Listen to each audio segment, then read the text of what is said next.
Do you know the rules and requirements for managing a principal care management program? In this video, we'll go over the general rules and requirements of PCM so that you'll be set up for success with the program.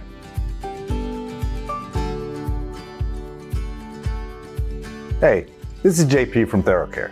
Here at ThoroughCare, we specialize in helping practices manage, bill, and streamline reimbursements for value-based care programs like principal care management. PCM is a Medicare program that helps providers to manage a patient's chronic condition. It's often used alongside other Medicare programs like transitional care management.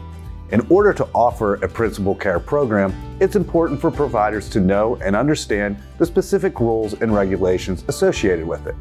So what are the provider requirements for principal care management? First, the patient must be diagnosed with a single chronic condition or with multiple chronic conditions, but the provider chooses to focus on a single high-risk condition. Treatment for a patient with one chronic condition should last from 12 months to the remainder of a patient's life.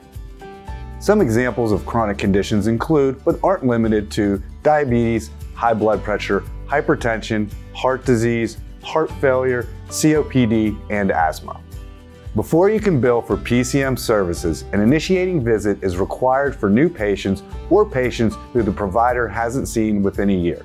This can be a face-to-face evaluation and management visit or as part of an annual wellness visit.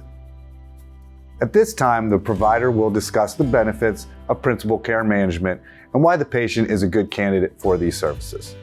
The provider must also obtain the patient's written or oral consent before billing for the program.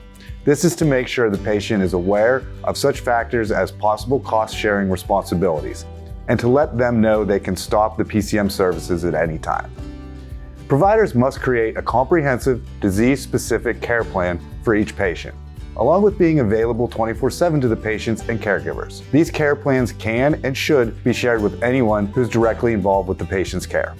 Lastly, members of a care team must spend at least 30 minutes of non-face-to-face clinical staff time per month with each patient in order to bill for these services.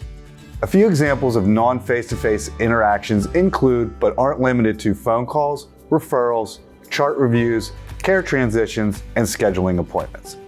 In addition to general rules and requirements of the program, it's important to know who can bill for PCM care.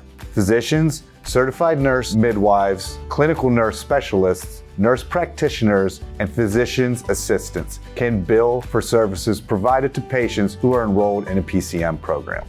As you can see, there are many important factors to keep in mind when offering a principal care management program. If you're interested in how ThoroughCare can help you set up and manage your own PCM program, please reach out using the link below. Please click like and subscribe to our channel to learn more about the many value-based care programs we offer. Thanks for watching.